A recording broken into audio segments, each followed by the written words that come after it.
அல்லேலூயா. Pastor வேற நீங்க அதிகமாக சீக்கிரம் முடிக்க சொல்லியிருக்காங்க. நான் எடுத்துக்கிற பிரசனமும் கிட்டத்தட்ட 6 மாசம் பேச வேண்டிய பிரசங்கத்தை எடுத்து வந்திருக்கிறேன். என்ன செய்ய போறோம் எனக்கு தெரியல. கர்த்தர் எனக்கு உதவி செய்வாராக. கர்த்தர் நம்மோடு கூட பேசுவாராக. வேத தியானமா இல்ல பிரசங்கமான்னு எனக்கும் தெரியாது. ஏசாயா 27:6 வசனம். யாக்கோபு வேர் பற்றி இஸ்ரவேல் பூத்து காய்த்து உலகத்தை பல நாள் நிரப்பும் நாட்கள் வரும். கர்த்தருடைய வார்த்தையை பேசப்படும் போது சின்ன பிள்ளையிலிருந்து பெரியாத வரைக்காத கவனிங்க. கர்த்தர் உங்களோட கூட பேசுவாங்க. ரைட், ஏதோ கதை சொல்றாங்க, எதையாவது பண்றாங்க அப்படின்னாலும் நினைச்சு கவனிங்க. ஏன்னா ஸ்கூல்ல வந்து திருப்பி வந்துட்டு இருக்கக்கூடாது. ஸ்கூல்லையும் நம்ம கிளாஸ்ல தான் உட்காந்துருப்போம். ஆனால் நம்ம மைண்டு ஃபுல்லாக எங்கே இருக்கும்? வெளியில் எப்போ பிடி பீரியட் வரும், எப்போ லஞ்ச் பீரியட் வரும், எப்போ ஸ்நாக்ஸ் பீரியட் வரும், எப்போ சர்ச்சை முடியும் அப்படிங்கிற மைண்ட் செட் நம்ம இருக்கக்கூடாது. கர்த்தருடைய வார்த்தை தான் இருக்கிறதே ரொம்ப மாற்றி நேரம் தான் ரொம்ப முக்கியமானது. அதுக்கு முக்கியத்துவம் கொடுக்கணும். அதனால சின்ன பிள்ளைகளுக்கு பெரிய பிள்ளைங்க வரைக்கும் வார்த்தையை கேளுங்க. புரியோ புரியலையோ அப்பப்போ சம்பளத்துல என்ன பேசுனாலும் யாருக்கு என்ன செய்யாது புரியாதுன்னு ஒரு டாக் வேற இருக்கு.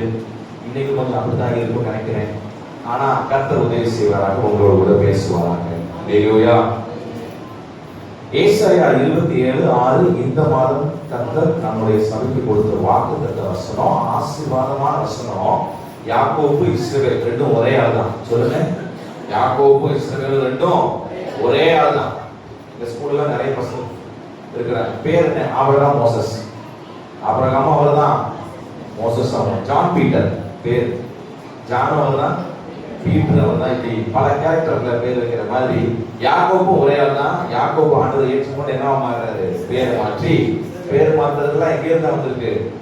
பைபிள் இருந்தா வந்திருக்கு. யாக்கோபு பேரை மாற்றி இஸ்ரவேல் மாத்துறாரு. அவங்களை குறித்து, அவருடைய சந்ததியை குறித்து சொன்ன தீர்க்கதரிசன வார்த்தை தான் இந்த மாச சபையின் வாக்குத்தத்தம். யாக்கோபு வேர் பற்றி இஸ்ரவேல் பூத்து காய்த்து உலகத்தை பல நாள் நிரப்பும் நாட்கள் வரும். இந்த ஆசீர்வாதமான வசனத்தை நீங்க விசுவாசித்தீங்களா? யாக்கோபு வேர் பற்றணும், இஸ்ரவேல் வந்து பூத்து காய்க்கணும், அதுல உள்ள கனிகள் எல்லாம் உலகத்தை முழுவதுமாக நாம் கொடுக்கிற பல நாள் நிரப்ப வேண்டும். அல்லேலூயா. கேள்வி என்ன? எப்போ?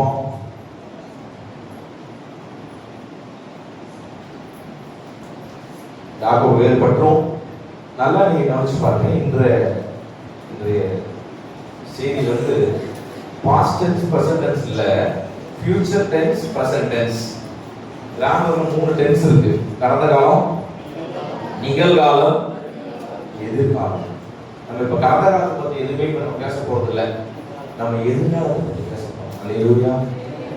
எதிர்காலம் கம்பேர் வித் நிகழ்காலம். Future tense and present tense. Right. இந்த வார்த்தைகள் இந்த ஏசாயா 27 அதிகாரத்தை அப்படின்னு சொன்னா ஸ்டார்ட் வாசிக்க கூடாது. வாசிக்கிறது எங்க போய் வாசிக்கணும்? வீட்டுல போய் வாசிக்கணும். ரைட்டா? டிராயிங் பண்றது, இந்த ராவிலாம் முன்னாடி டிராயிங் பண்ணிட்டு இருந்தாங்க. இப்போ செகண்ட் ஸ்டாண்டர்ட் வந்துட்டேன். இப்போ உட்காந்து கவனிக்கிற வேலையை பார்க்கணும். இங்க உட்காந்து டிராயிங் பண்ண, இங்க உட்காந்து வேலை செய்யலாம் பண்ணிட்டு கூட தன்னுடைய வார்த்தையை. ரைட். இந்த வார்த்தை நிறைவேற போகிற ஒரு வார்த்தை. அல்லேலூயா. நிறைவேறின வார்த்தை அல்ல, நிறைவேறி கொடுத்திருக்கிற வார்த்தைகள். ஆக்சுவலா லிட்டரலா சொல்றதா இருந்தா இந்த வார்த்தை எதிர்காலத்திற்குரிய வார்த்தை. அல்லேலூயா. எதிர்காலத்துல யாக்கோபுக்கும் இஸ்ரவேல் ஜனங்களுக்கும் நடக்க வேண்டிய ஒரு தீர்க்கதரிசன வார்த்தை தான் இந்த ஏசாயா 27:6 சொல்லப்பட்டிருக்கிறது. நம்ம எல்லாருமே அதை எப்படி நமக்கு விசுவாசிக்கிறோம்னா, நான் தான் யாக்கோபு, நான் தான் இஸ்ரவேல், நம்ம விசுவாசித்து எடுத்துக்கொள்றோம். எல்லாமே எதுதான் இருக்கு?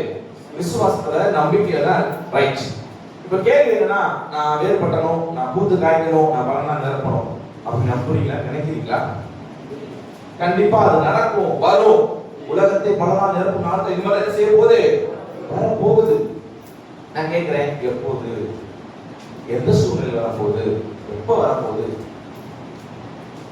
அந்த ஏசாயா 27 முதல் வசனத்தின் முதல் வார்த்தை அவ்வளவுதான். எப்போ? இரண்டாவது வசனத்தின் முதல் வார்த்தை அக்காலத்திலே. 12வது வசனத்தின் முதல் வார்த்தை 13வது வசனத்தின் முதல் வார்த்தை அக்காலத்திலே. இந்த வார்த்தைகள் எல்லாம் சொல்லப்படுறதெல்லாம் அக்காலத்திலே. சொல்லுங்க, அந்த காலத்துல இது நிறைவேறும்.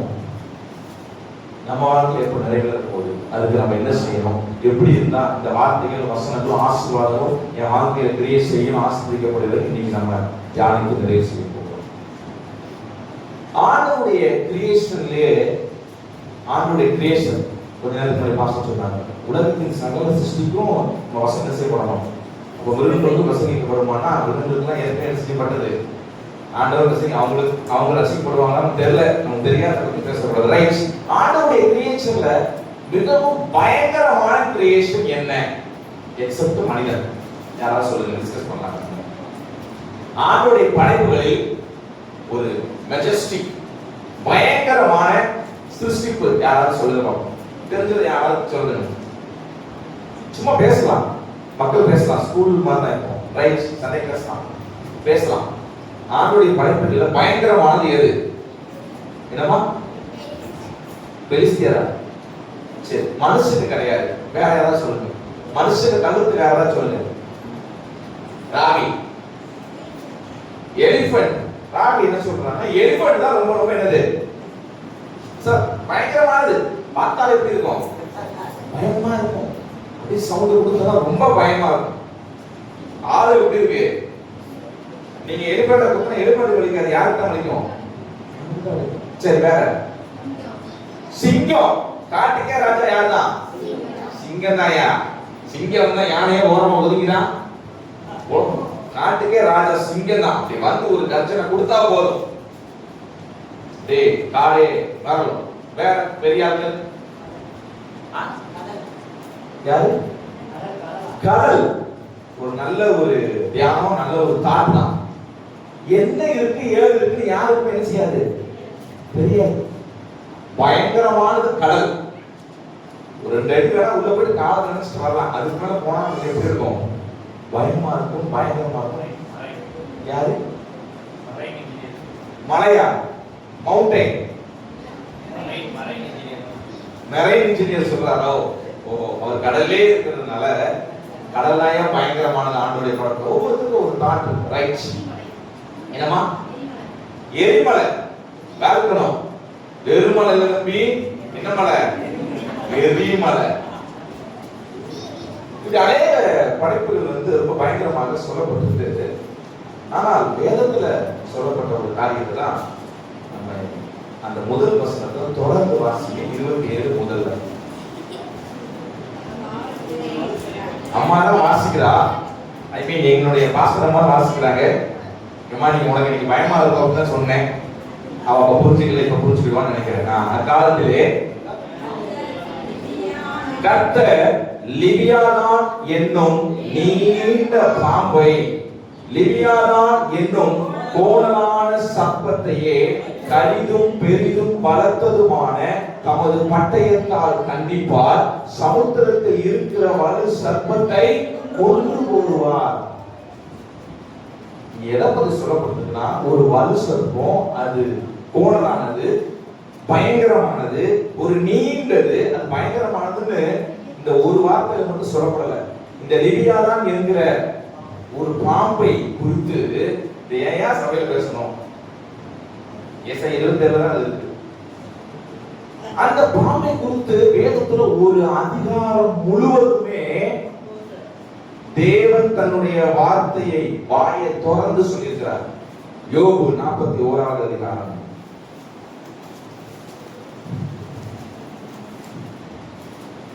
முதல்ல இருந்து 34வது வசனம் வரைக்கும் அந்த அதிகாரம் முழுவதுமே இந்த லிவியாதான் என்கிற ஒரு பாம்பை குறித்து தான் சொல்லப்பட்டிருக்கிறது. 33வது வசனத்தை வாசிக்கலாம். பூமியின் மேல் அதற்கு ஒப்பானது ஒன்றுமில்லை, அது நிர்பயமாய் இருக்க உண்டு பண்ணப்பட்டது. அது மேன்மையானது எல்லாம் அற்பமாய் எண்ணுகிறது. அது அகங்காரம் உள்ள ஜீவன்களுக்கெல்லாம் ராஜாவாய் இருக்கிறது. ஒரு பாம்பை குறித்து பிரைஸ் பண்றதுக்கு என்ன இருக்கிறது? அதை குறித்து கர்வ பாராட்டுறதுக்கு என்ன இருக்குன்னா ஒண்ணு இல்லை. ஆனா ஒரு பயங்கரமான பெரிதும் கடிதும். நீங்க அந்த அதிகாரம் முழுவதும் வாசிச்சீங்கன்னா நீ என்ன ஒரு குருவி கூட விளாடுற மாதிரி நீங்க என்ன பாருங்க. அது பல்லு எப்படி இருக்கும் தெரியுமா, அதோட தோல் எப்படி இருக்கும் தெரியுமா, அது மூச்சு விட்டு அப்படியே எரிமலை வெளியில கொப்பளிக்கும். அவ்வளவு பயங்கரமான ஒரு மான்ஸ்டர் தான் இந்த லிவியாதான் என்கிற பாம்பு. ஏதேன் தோட்டத்திலேயும் ஒரு என்ன இருக்குது, ஒரு பாம்பு. அந்த பாம்பு என்ன பண்றது, ஆண்டவருடைய சித்தத்தை மனிதர்களாகிய நாம் செய்ய விடாமல் அவரிடமிருந்து நம்மை பிரித்தது. மனு குலத்துக்கு பாவத்தை கொண்டு வந்தது. அந்த பாம்பு இன்னும் என்ன செய்யல, சாகல, முழுமையாக அழிக்கப்படல. இந்த 41 ஃபுல்லா வீட்டுல போய் திரும்ப சொல்லிட்டேன், வீட்டுல போய் வாசிக்கோங்க. அதனுடைய உதாரணத்துக்கு ஒரு வசனம் மட்டும் வாசிக்கலாமே.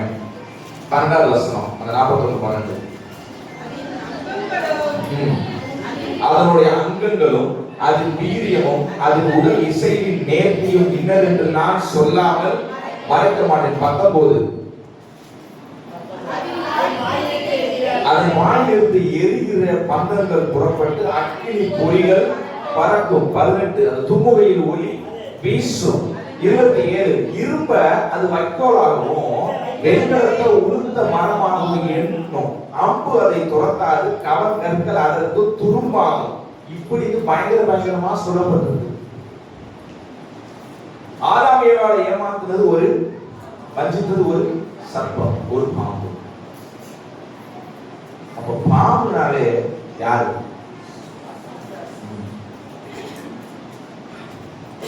அது இன்னும் என்ன பண்ணுதுன்னா, ஏற்கனவே சொல்லிட்டு இது எதிர்காலத்தில் நடக்கக்கூடியது நம்ம நிகழ்காலத்துல தான் கம்பேர் பண்ண போறோம்னு சொல்லிட்டேன். வெளிப்படுத்தின விசேஷம் 12வது அதிகாரம் 9-10. வெளிப்படுத்தின விசேஷம் 12 9வது வசனம் 10வது வசனம். உலகம் அனைத்தையும் மோசம் போக்குகிற பிசாசு என்றும் சாத்தான் என்றும், பிசாசு ஒருத்தனை சொல்ற ஓகே, சாத்தான் ஒருத்தனை சொல்ற ஓகே, ஆனா எல்லாரும் ஒரே ஆள் தான் என்று சொல்லப்பட்ட பழைய பாம்பு. இப்ப நம்ம பேசிட்டு இருக்கிற பாம்பு என்ன பாம்பு? ரொம்ப ரொம்ப ரொம்ப பழசு. எப்போ பழசுன்னா, ஆதியிலே வானத்தை பூமி சிருஷ்டித்தார் ஆதியாக 1:1 சொல்லப்பட்டிருக்குல்ல, அதுக்கு முன்னாடியே இந்த பாம்பு இருக்கு. ஏன்னா ஆண்டவர் அவனுக்கு தூதனாக படைத்து தன்னுடைய சேனைகளை தூதர்களை அவனுக்கு கொடுத்திருந்தார். ஆண்டவர் கருத்தபடியா அவ்வளவு பெரிய அதிகாரத்தை அவனுக்கு கொடுத்திருந்தார். அந்த வலுசர்ப்ப பூமியில தள்ளப்பட்டது. அதனோட கூட அதை சேர்ந்த தூதர்களும் தள்ளப்பட்டார்கள். 10வது வசனத்துக்கு கடைசி வாசிக்கலாம். இரவும் பகலும் நம்முடைய தேவனுக்கு முன்பாக நம்முடைய சகோதரர் மேல் குற்றம் சுமத்தும் பொருட்டு அவர்கள் மேல் குற்றம் சாட்டுகிறவன் தாழ்த்தப்பட்டு போனான். நல்லா கவனிங்க, இன்னைக்கும் இது நடந்துட்டு இருக்கு. நான் சொன்னேன் ஃபியூச்சரையும் பிரசன்ட்டையும் என்ன பண்ணணும், கம்பேர் பண்ணிட்டு இருக்கேன். ஃபியூச்சர்ல நடக்க போறது வாட்சிட்டு இருக்கோம், வெளிப்பட்டு வாசிக்கிறோம். ஃபியூச்சர்ல நடக்க போறது ரைட்.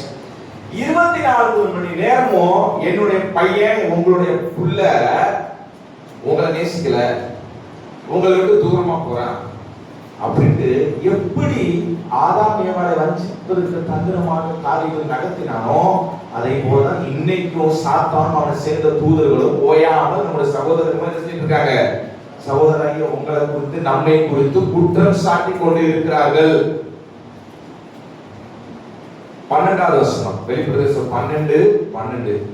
ஆகையால் பரலோகங்களே, அவைகளில் வாசமாய் இருக்கிறவர்களே கலைகூறுங்கள், பூமியிலும் சமுத்திரத்திலும் குடியிருக்கிறவர்களே ஐயோ, பிசாசானவன் தனக்கு கொஞ்ச காலம் மாத்திரம் உண்டு என்று அறிந்து மிகுந்த கோபம் கொண்டு உங்களிடத்தில் இறங்கினபடியால் உங்களுக்கு என்ன வரும்? ஆபத்து வரும். 13வது வசனம், வலு சர்ப்பமானது தான் பூமியிலே தள்ளப்பட்டதை அறிந்து அந்த ஆண் பிள்ளையை பெற்ற ஸ்திரீயை துன்பப்படுத்தினது.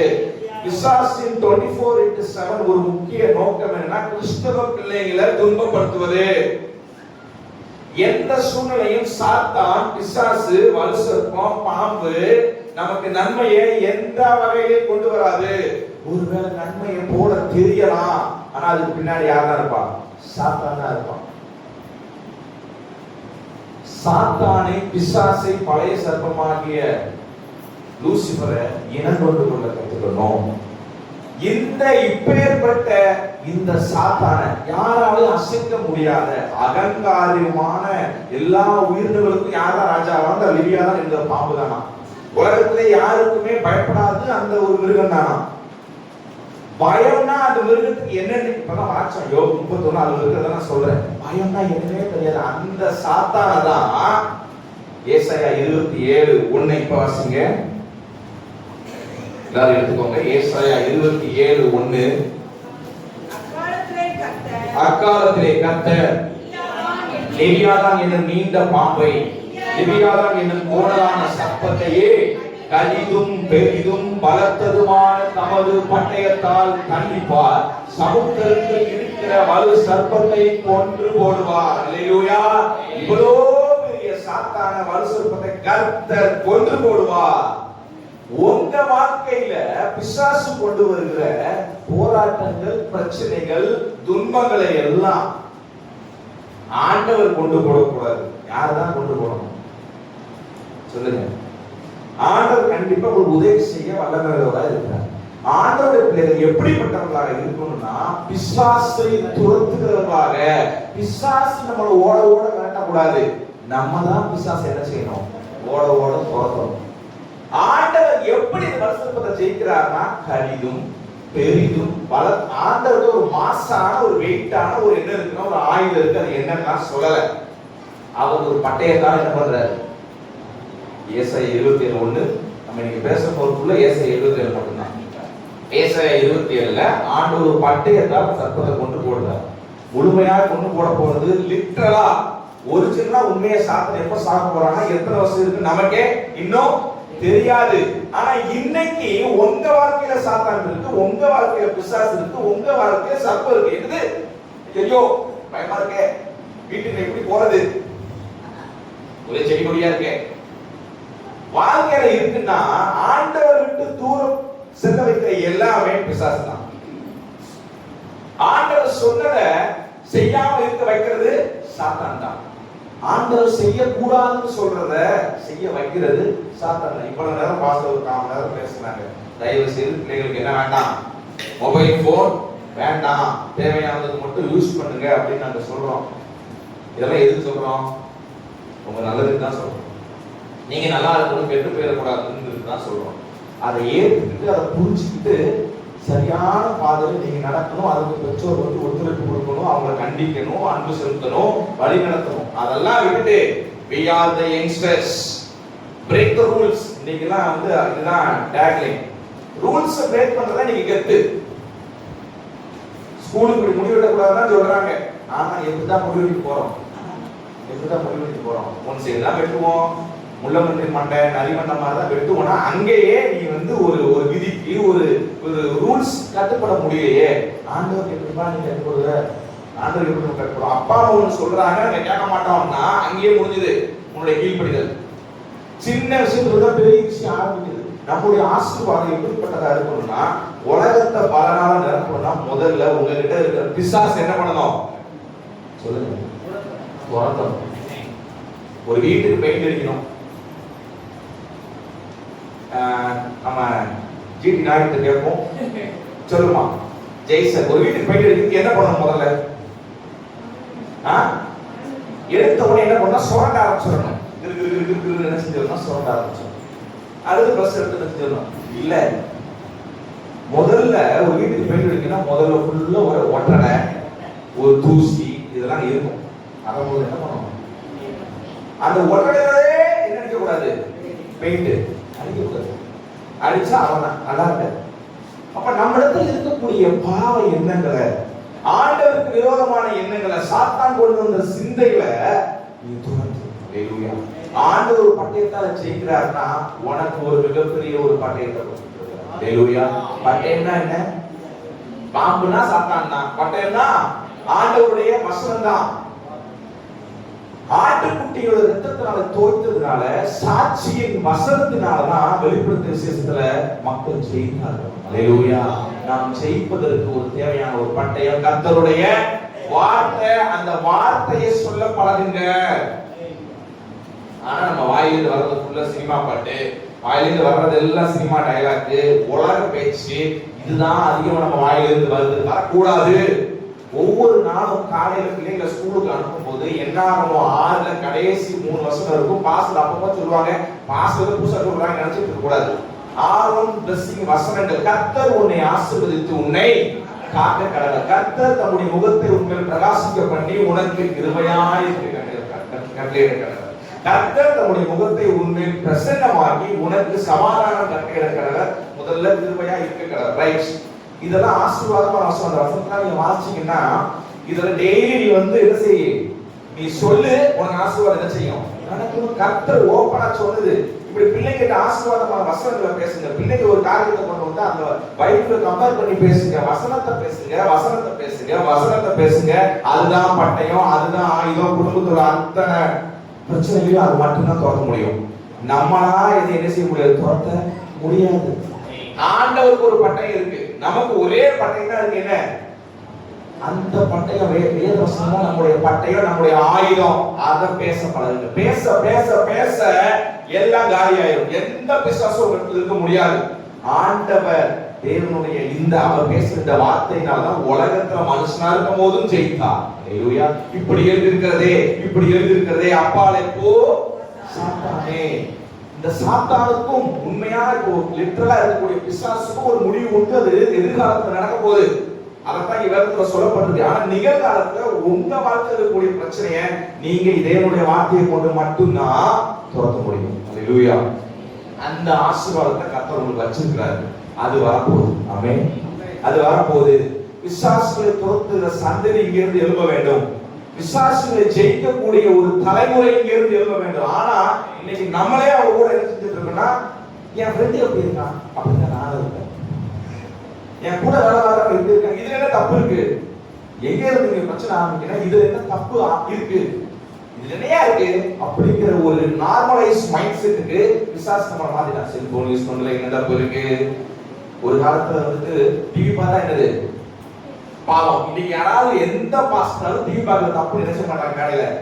ஏன்னா அவங்களே மாறிட்டாங்க. இன்னைக்கு டிவி பார்க்கறது தப்பு. இப்ப இந்த டிவி என்ன மாறிடுச்சு, இப்ப செல்போனா மாறிடுச்சு.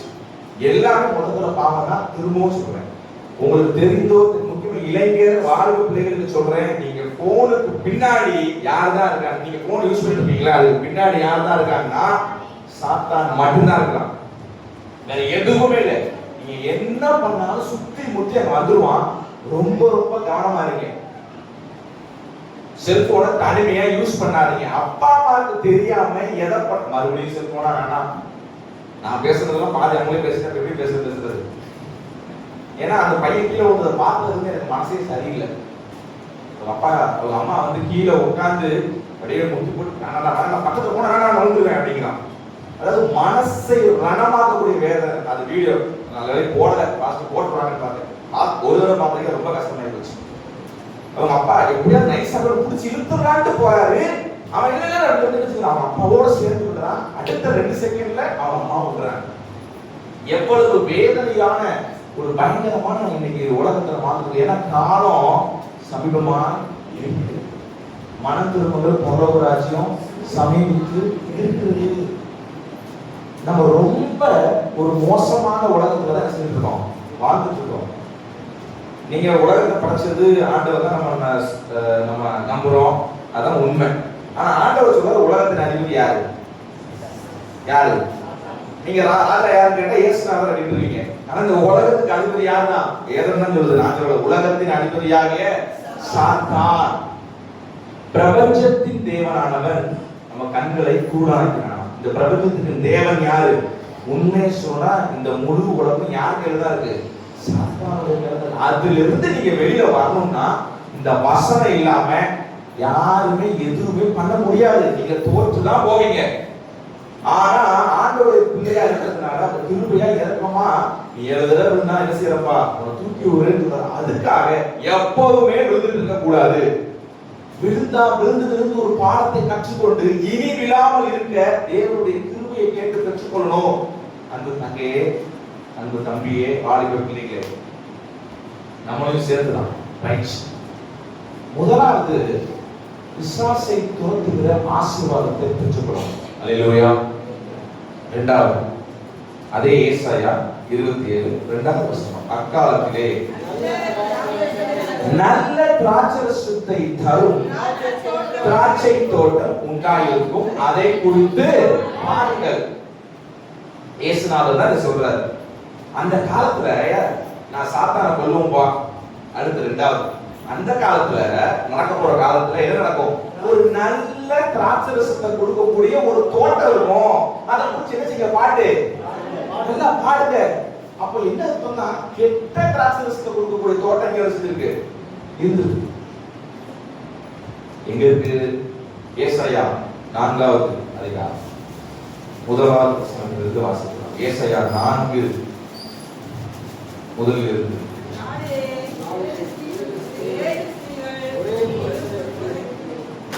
இல்ல சாரி, ஏசாயா 5:1.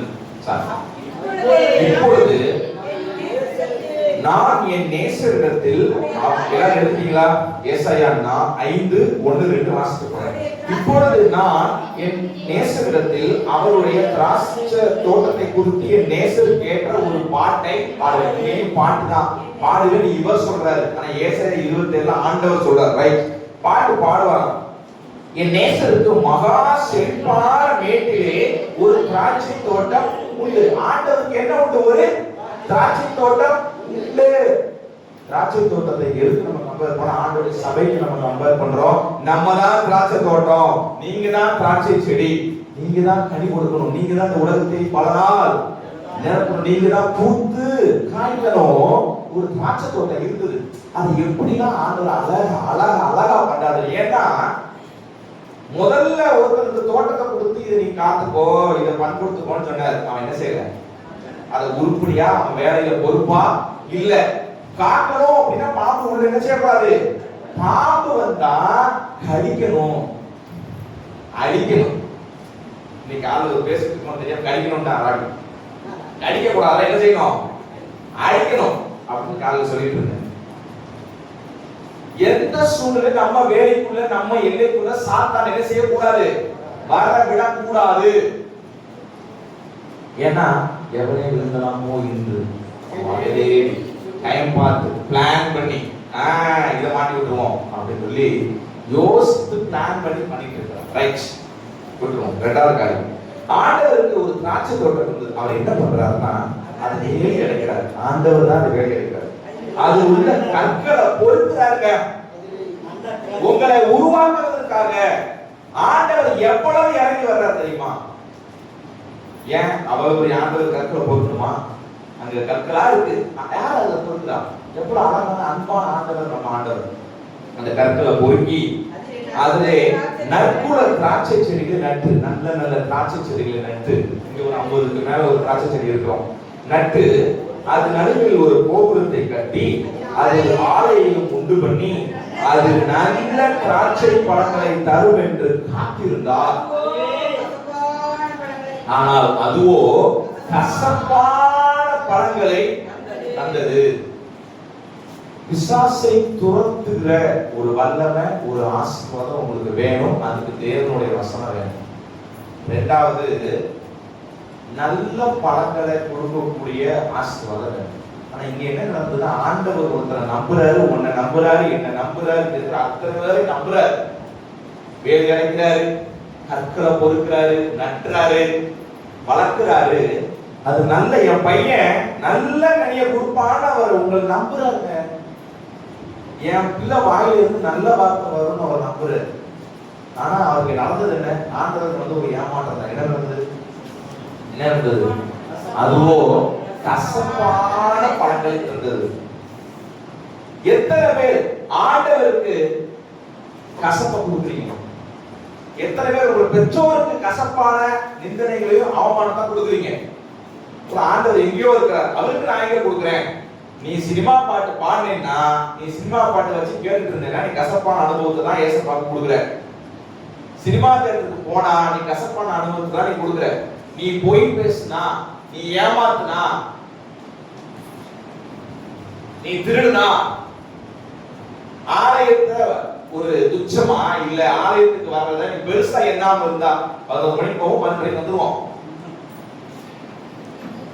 ஒரு கலெக்டர் பார்க்க போறோம், ஒரு சிஎம் பார்க்க போறோம். ஒரு சிஎம் வராரு 10 மணிக்கு வருவாருன்னா நீங்க எத்தனை மணிக்கு போவீங்க? இன்னைக்கு இருக்க சிஎம்ஏ வந்தா காலை 7 மணிக்கே போனாலும் சீட்டு கிடைக்கும், செத்து போயிடுவாங்க 40 பேர். 10 மணிக்கு ஒரு அப்பாயின்மெண்ட் கொடுத்தா நீங்க 9:00க்கே உள்ள போய் உட்கார்ந்துக்கணும். உங்களை ஃபுல்லா ஸ்கேன் பண்ணி செக் பண்ணுவாங்க. பாம் கீம் வச்சிருக்கீங்களா? ஜண்டு பாம் தான் சார் இருக்கு. செக் பண்ணி தான் என்ன பண்ணுவாங்க, உள்ள அனுப்புவோம். அவ்வளவு ப்ரொசீஜர் இருக்கு. ஆனா அதுக்கெல்லாம் நம்ம போயிடுவோம். ஆனா ஆண்டவருக்கு முதலிடம் கொடுக்க வேண்டிய ஆலயத்துல நம்ம லேட்டா தான் வருவோம், லேட்டா தான் கிளம்புவோம், அசால்ட்டா தான் இருப்போம். முடிய நேரம் வருவோம், ஆசீர்வாதத்தை கேட்டு வந்துருவோம். முடிச்சதுக்கு அப்புறம் பாஸ்டர்கிட்ட சொல்ல மாட்டோம். மரியாதை எங்க, அன்பு எங்க? ஆதியில் கொண்டிருந்த அன்பை நீ விட்ட. இது ஒரு மரியாதை. ஸ்கூல்ல சொல்லி தராங்க, ஆனா யாரும் கேட்கறது இல்ல, அது கண்டுக்கிறது இல்ல. பாஸ்டர் சொன்னாங்க, சொல்லிட்டு லீவ் போடலாம்ல. ஸ்கூல்லயே சொல்லிட்டு என்ன சொல்றது கிடையாது, லீவு.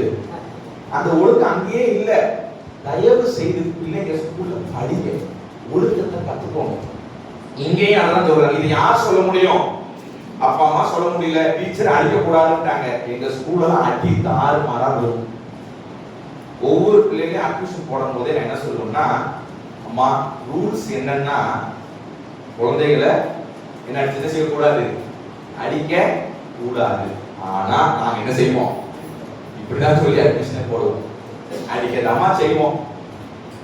இல்லைன்னா நான் அடிக்கலைன்னா 10 வருஷம் கழிச்சு 5 வருஷம் போலீஸ் என்ன செய்வான், அடிப்பான். வேதம் சொல்லுகிறது, பிறப்பை கையாளாதவன் தன் மகனை பகைக்கிறான்.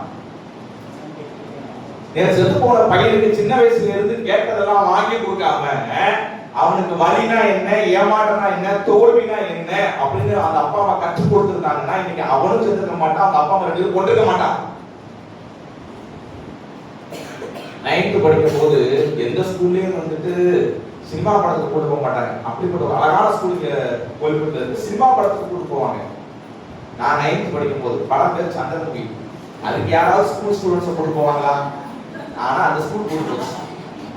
டிக்கெட்டு நான் எங்க வீட்டுல வந்து கேட்டோம், என்ன நினைச்சாங்கன்னு தெரியல. 5 ரூபா நினைக்க, 3 ரூபா நினைக்க கொடுத்துட்டாங்க. நான் நம்ம மட்டும் போக கூடாது. நானு, என்னுடைய தம்பி, என்னுடைய தங்கச்சி 3 பேரும் ஒரே ஸ்கூல்ல தான் படிக்கிறோம். அதுக்கப்புறம் இன்னொரு 3 பேர் இருக்காங்க, ரூபி, கிருபா, அதுக்கப்புறம் இம்மான். இவங்களுக்கும் சேர்த்து டிக்கெட் எடுத்துட்டோம். 3 ரூபா டிக்கெட் நினைக்கிறேன். யார் கொடுத்தா என்ன கொடுத்தாலும் ஞாபகம் இல்லை. அன்னைக்கு காலையில ஜாலியா கிளம்பி ரெடி ஆயிட்டு சைக்கிள்ல எனக்கு யாரும் ஏறி உட்கார வச்சதா எனக்கு ஞாபகம் இருக்கு. எங்க அப்பா, என்னுடைய தந்தை சொல்றாரு, போகக்கூடாது. இன்னைக்குள்ள ஸ்டூடெண்டா இருந்தீங்க, இன்னைக்குள்ள பசங்களா இருந்தீங்க, போயா அப்படின்னு சொல்லிட்டு அவன் கொஞ்சம் சைக்கிள் எடுத்துட்டு போயிருப்பான். நாங்க ஒரு 90s கிட்ஸ் இல்ல. என்ன சொல்ல வரேன்னா, எங்க அப்பா ஏமாற்றத்தை கற்றுக் கொடுத்துருக்காரு. என்னோட சொந்த அப்பாவை பேசுறேன், என்னோட தகப்பனார் வலியை கற்றுக் கொடுத்துருக்காரு. அடிபட்டு கீழே வீட்டுக்கு வந்தா ஐயோ ஐயோ ஐயோ பதறி செஞ்சு அவங்க கொடுக்கணும், அவங்க ஹாஸ்பிட்டல் கூட்டு போனோம். எங்க அப்பா முடியாது, 2 அடி போடுவார். உன்னை யாரும் கீழே விட சொன்னது? அதுல இருந்தே நம்ம பயத்துல என்ன பண்ண மாட்டோம், கீழே விழ மாட்டோம், கவனமாவே இருக்கும். உங்க பிள்ளைங்களுக்கு ஏமாற்றத்தை கற்றுக் கொடுங்க, தோல்வியை கற்றுக் கொடுங்க. இன்னைக்கு எந்த பிள்ளைகளும் தோல்வி ஏற்றுக்கிறது இல்ல. ஏமாற்றம் நீங்க கேட்கறதெல்லாம் கொடுத்து கொடுத்து கொடுத்து கொடுத்து உண்மையாவே நம்ம கேட்கும் போது கிடைக்கலங்கிற விரக்தி அந்த பசங்களை தவறான பாதைக்கு கொண்டு போகுது. அந்த பையன் மட்டும் சொல்லல, எல்லா விஷயங்களையும் தான். வீட்டுல ஒரு பொருள் இருக்கா, 2வது அது ஒரு கார் இருக்கு, 2வது ஒரு கார் கேட்டா என்ன சொல்லணும்னா, தம்பி நமக்கு வேண்டாம், நமக்கு ஒரு கார் இருக்கு, அதை வச்சு என்ன செய்யும் போட்டு இல்ல அதுதான் ஆரம்பிக்கிறான், இல்லட்டா சாப்பிட மாட்டான், சாப்பிடாத. இப்படிதான் நீங்க பிள்ளைகளை வளர்க்கணும். கிறிஸ்தவ பிள்ளைங்க, நீ சாப்பிட வேண்டாம் தம்பி, நீங்க இறங்கி போக போக உங்க பிள்ளைங்க உங்க மேல என்ன செய்வாங்க, ஏறி போவாங்க. இது பிள்ளைங்க சைக்காலஜி. இது தனியா பேசிக்கணும், எதிர்ப்பா பிரசங்கத்துல பேசுறோம். இருக்கிறது ஒரு மேடம். ஐயோயா, நாமளும் தகப்பனா இருக்கிறோம், பிள்ளைங்க வச்சிருக்கிறோம். நம்ம சபையிலயும் நிறைய வாலிப பிள்ளைங்க இருக்கிறாங்க. பிள்ளைங்களுக்கு தோல்வியை கற்றுக் கொடுக்கணும். நல்ல கனி கொடுக்கக்கூடிய வாழ்க்கை பிள்ளைங்களுக்கு இன்னைக்கு இல்ல. நம்மகிட்ட இருந்து கசப்பான கனிகள் தான் வருது. அப்படி கசப்பான கனிகளை கொடுக்கும் போது ஆண்டவர் வேதனைப்படுகிறார், ஆண்டவர் வருத்தப்படுறார். ஆண்டவர் கஷ்டப்படுத்தி நம்ம என்ன சந்தோஷத்தை அனுபவிச்சிட போறோம், எந்த ஆசீர்வாதத்தை அனுபவிச்சிட போறோம். அவர் அத்தனை ஆசீர்வாதத்தை உங்களுக்காக மூட்டை மூட்டையா வச்சிருக்கிறார். ஹல்லேலூயா. என் பிள்ளை வேறுபட்டுருவான், என் பிள்ளை பூத்து காய்ப்பான், அவனால இந்த பூமி முழுவதும் பல நாள் நிரம்பும்னு பார்த்தா இவன் கசப்பான கனிகளை கொடுத்துட்டு இருக்கிறான், தூசணமான வார்த்தைகளை பேசுறான், கெட்ட வார்த்தை பேசுறான், தேவையில்லாத இடத்துல நிக்கிறான். நிக்க கூடாது, உட்கார கூடாது, நடக்க கூடாது. இதுல ஆவிகளுடைய வழியில நிக்க கூடாது. பரியாசக்காரர் உட்கார இடத்துல ஆலோசனையில நடக்க கூடாது. அது எப்பேற்பட்ட ஃப்ரெண்டு, உயிர் தோழ, நண்பனா இருந்தாலும் எனக்கு பிரச்சனை இல்லை. ஏன் எங்க அப்பா அம்மாவே எனக்கு அப்பா கைட் பண்ணாலும், உங்க அப்பா அம்மாவே வாடா சினிமாவுக்கு கூட்டு போறேன்னு சொன்னாலும் அப்பா தப்பு. நம்ம சினிமாவுக்கு என்ன செய்யக்கூடாது, போக கூடாது. சர்ச்சைக்கு நீங்க போக வேண்டாம்டா, ஒரு கட்டடின்னு சொன்னா நீ கட்டடி, நான் ரொம்ப பாசமா போ, நான் எங்க வரேன் ஆலயத்துக்கு வரேன்னு சொல்லக்கூடிய ஒரு அடுத்த தலைமுறை சந்ததியா நீங்க இருக்கணும். அல்லேலூயா. இப்படி தவறா வளர்க்காம வேதத்திலையும் ஆண்டவர் வசனத்திலையும் வளர்க்கக்கூடிய சந்ததியா நீங்க இருக்கணும், நான் இருக்கணும். அல்லேலூயா.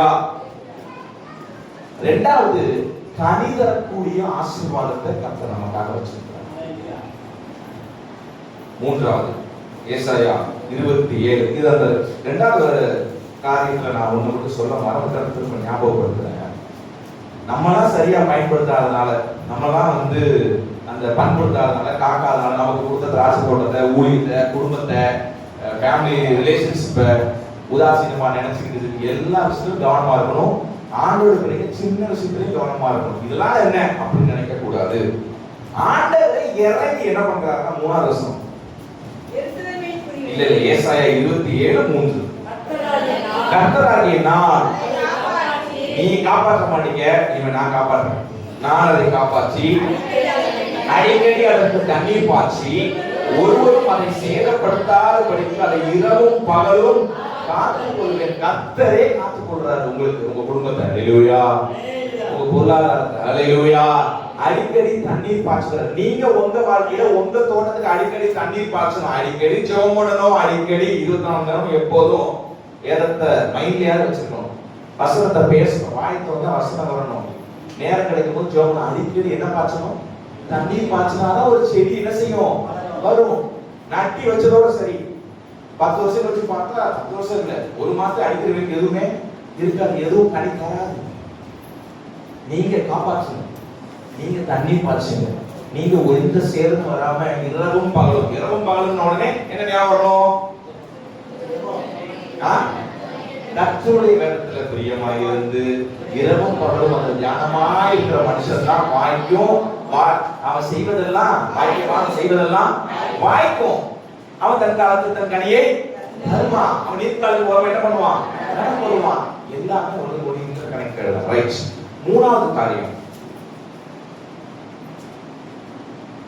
4:5 தேவன் சொல்கிறார், உக்கிரம் என்னிடத்தில் இல்லை, முச்செடியையும் நெருக்கிலையும் எனக்கு விரோதமான யுத்தத்தில் கொண்டு வருகிறவன் யார்? நான் அவைகள் மேல் வந்து அவைகளை ஏகமாய் பொறுத்து விடுவேன்.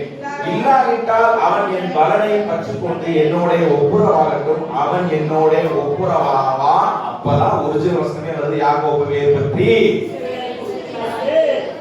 ஐயோட அநேக சூழ்நிலைகள் சாத்தான்ட்ட விருந்தேன் ஏசப்பா, என்னால கனி தரக்கூடிய வாழ்க்கையும் இல்ல. இது வரைக்கும் என்ன பண்ணிட்டேன், நான் தோத்துதான் போயிருக்கேன். எத்தனை தடவை நான் விழுறது, திரும்ப பண்ணக்கூடாதுன்னு நினைக்கிறேன், நான் பண்றேன். தவறுகளை செய்யக்கூடாதுன்னு நினைக்கிறேன், செய்யறேன். எனக்கு தப்புன்னு தெரிஞ்சு விழுந்துட்டேன் ஏசப்பா, என்னப்பா பண்ணட்டும், நான் என்னதான் செய்யறது அப்படின் போது ஆண்டவர் என்கிட்ட உக்கு இல்லப்பா, நீ என்னத்தை என்கிட்ட கொண்டு வந்தாலும் அதெல்லாம் நான் கொடுத்து விடுவேன். என் கிட்டலாம் உன் பாச்சா படிக்காது. ஒண்ணு மட்டும்தான் எனக்கு தேவை. 27:5 அவன் என் பலனை பற்றிக்கொண்டு என்னோட ஒப்புரவாக. இதுவரைக்கும் இப்படிதான் நான் இருந்து போனேன். தயவு செய்து அகைன் கம் டு ஜீசஸ். இயேசுபாட்ட வாங்க, ஒப்புரவாங்க. இயேசுபாட்ட மட்டும் இல்ல, கசப்பை ஏற்படுத்தின மனிதர்கள்ட்ட, ஊழியக்காரர்கிட்ட, சொந்த பந்தங்கள்கிட்ட, யார்கிட்டையும் எந்த கசப்போட நம்ம யாரும் பரலோகத்துக்கு போக முடியாது. கசப்பு என்கிற வேர் நமக்குள்ள இருக்கக்கூடாது. கோபம், எரிச்சல், இது எதுவும் ஆண்டவர்கிட்ட இருக்கக்கூடாது. ஆண்டவர்கிட்ட ஒருவேளை இன்னைக்கு என்ன எண்ணங்கள் இருக்குன்னா, நான் இருக்கு ஆண்டவர்கிட்ட போகணும், எல்லாம் நல்லா தானே போய்கிட்டு இருக்கு, நான் நல்லா தானே இருக்கேன், சுகபோகமா தான் இருக்கேன், நல்லா தானே இருக்கேன், எதுக்கு நான் ஆண்டவர்கிட்ட போகணும், இப்படி நினைச்சா ஆண்டவர் கண்டிப்பா உங்களுக்கு சோதனையும் ஒரு பிரச்சனை என்ன பண்ணுவார், கொடுப்பாரு. ஏன் கொடுப்பாருன்னா உன்னை உருவாக்குவதற்காக. நம்ம அதுக்கப்புறம் கதறி பிரயோஜனம் இல்லை, அதுக்கு முன்னாடியே ஆண்டவர் வந்திருப்பா. நான் கலந்து கொள்ள போகுது பிள்ளைங்கிட்ட இன்னைக்கு பேரண்ட்ஸ் பேச முடியல, யாரும் பேச முடியல, சபைதான் பேசிக் கொண்டிருக்கிறது எல்லார்ட்டையும்.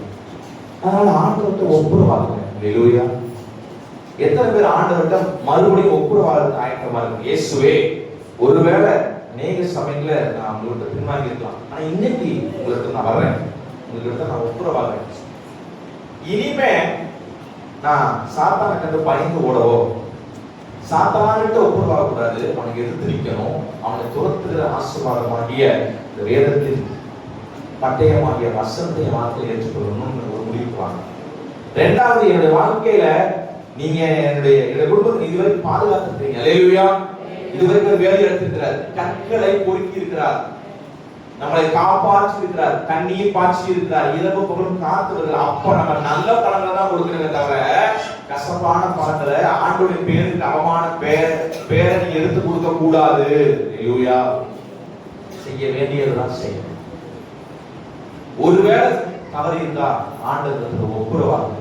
இப்படி ஒப்புரவாகி ஆண்டவருக்குள்ள நம்ம வேர் பற்றி பூத்து காய்த்து உலகத்தை பலனை நிரப்பும் நாட்கள் வரும், வரப்போவது. கடைசியாக வாசித்து நாம் நிறைவு செய்யலாம். வெளிப்படுத்துற விசேஷம்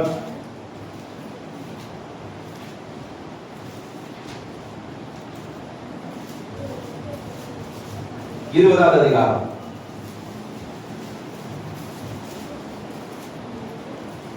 2வது வசனமும் 4வது வசனமும். பிசாஸ் என்றும் சாத்தான் என்றும், மறுபடியும் பிசாஸ் என்றும் சாத்தான் என்றும் சொல்லப்பட்ட பழைய பாம்பாகிய வலு சர்ப்பத்தை கடைசியில ஆண்டவர் பிடித்து அதை 1000 வருஷம் அளவும் கட்டி வைத்து, அந்த 1000 வருஷம் நிறைவேறும் வரைக்கும் அது ஜனங்களை மோசம் போகாத படிக்கு அதை பாதாளத்தில் தள்ளி அதை அது மேல் முத்திரை போட்டார். 4வது வசனத்தின் கடைசி பகுதியில் வாசிக்கிறோம், இயேசுவை பற்றிய நடுவிலிருந்து இயேசுவை பற்றிய சாட்சி நிமித்தமோ தேவனுடைய வசனத்தின் நிமித்தமும் சிரச்சேதம் பண்ணப்பட்டவர்களுடைய ஆத்துமாக்களையும் மிருகத்தையாவது அது சொர்க்கத்தையாவது வணங்காமலும் தங்கள் நெற்றியிலும் தங்கள் கைகளிலும் அது முத்திரையை தரித்துக் கொள்ளாமலும் இருந்தவர்களையும் கண்டே. அவர்கள் உயிர்த்து கிறிஸ்துவனுடைய கூட 1000 வருஷம் அரசாண்டார்கள். அல்லேலூயா. இதெல்லாம் இப்ப எந்த சபையிலும் யாரும் பேசுறது இல்ல. இப்ப பேசி நிறைவு செய்ய போறோம்.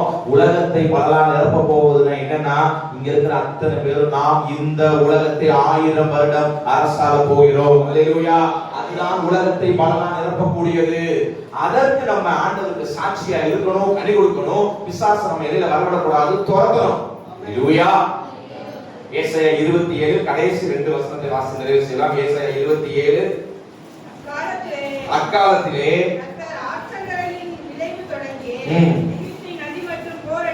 இதெல்லாம் எதிர்காலத்தில் நடக்க போறது. இஸ்ரவேல் புத்திரரே, நீங்கள் ஒவ்வொருவராய் சேர்க்கப்படுவீர்கள். அக்காலத்திலே பெரிய எக்காலம் ஊதப்படும். அசீரியா தேசத்திலே சிதறடிக்கப்பட்டவர்களும் எகிப்து தேசத்திலே துரத்தி விடப்பட்டவர்களும் வந்து எருசலேமில் உள்ள பரிசுத்த பர்வதத்திலே கர்த்தரை பணிந்து வருவாங்க. 1000 வருஷ அரசாட்சியில முழு உலகத்துக்குமே கேபிட்டல் சிட்டி எதுனா ஜெருசலேம் தான்.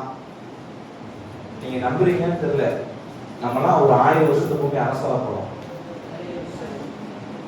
சவுண்டா சொன்னாதான் எங்களுக்கு வெயிட்டா இருக்கும், மெதுவா சொன்னா வீட்டுக்கு அதெல்லாம் வைக்கக்கூடாது. 1000 வருஷம் நீங்க எல்லாரும் வந்து கூடி அரசாள போறீங்க.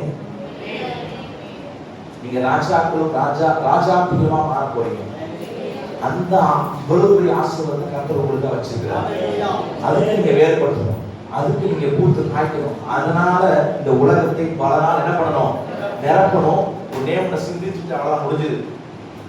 உண்மையாவே லிட்டரலாவே இந்த எதிர்காலத்தில் நடக்கிற லிட்டரலான அந்த வார்த்தையின் படியே எருசலேமில் போய் பணிந்து கொள்வார்களாம். ஏசப்பா எருசலேமில் இருப்பாரு 1000 வருஷ அரசாட்சியில. நம்மளாம் எங்க போவோம்? டிக்கெட் வேண்டாம், பாஸ்போர்ட் வேண்டாம், ஏரோப்ளேன் வேண்டாம், நினைச்சா இங்க எங்க போலாம்? எருசலேம். நம்ம எல்லாரும் நீங்க விசுவாசிக்க கூடுமானா, நீங்க வேறுபடுத்தணும்னா இருந்தா, பூத்து காட்டுறவர்களாக இருந்தா, விசுவாசை துரத்துறவர்களாக இருந்தா, கனி கொடுக்கிறவர்களாக இருந்தா, நம்ம எல்லாரும் எத்தனை ஆண்டுகள் இருக்க போகுதுன்னு தெரியல, ஆனா கண்டிப்பா ஏசப்பாவை எருசலேம்ல போய் சந்திக்க போறோம். ஆனா நம்ம வண்டி எடுத்து கிளம்புறோம்ல, அதனால எங்க கிளம்ப போறோம்? எருசலேம். உண்மையான எருசலேம் தான் ஆயுத அரசாட்சியில ஒரு கேபிட்டல் சிட்டியா இருக்கும் போது அங்க போய் கர்த்தரை பணிந்து கொள்ள போறோம். அது ஆசை உங்களுக்கு இருக்கா? ஒருவேளை ஏன்னா நம்ம ஆண்டவர் இது வரைக்கும் என்ன செய்யல, நேர்ல பார்க்கல. நீங்க விசுவாசத்தீங்க அந்த 1000 வருஷம் ஆண்டவர் கூட தான் இருக்க போறோம். அல்லேலூயா. அப்படிப்பட்ட ஆசீர்வாதங்களை சுதந்திரித்துக் கொள்ள நாம் தயாராகவும் ஆயத்தமாகவும் இயேசு நாமத்தில் ஆமென்.